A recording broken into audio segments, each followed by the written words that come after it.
How to AirDrop on Mac. This is my MacBook, this is my iPhone. So to AirDrop, it's basically very easy. You just need two Apple devices and then select the AirDrop option. I'm going to show you how to do it, but you want to make sure that the Bluetooth is working for both devices. So if AirDrop needs to work, it also needs to have Bluetooth turned on again both devices. Let's say I want to share an image from this iPhone to the Mac. You can share multiple files.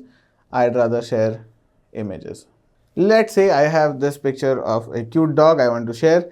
Just click on the share option and here you can see I have an AirDrop option. Select on that and I want to make sure that my Mac is actually set to everyone. If I don't set it to everyone, it's going to only show it to my contacts and that is not very helpful. So I'm just going to set it to everyone. In MacBooks, you don't get an option yet, at least for set it to everyone for 10 minutes. You get that on the iPhone. I'll show you how to do that. So I'm going to select that. And as you can see, a prompt has appeared. I'm going to accept and save it to downloads.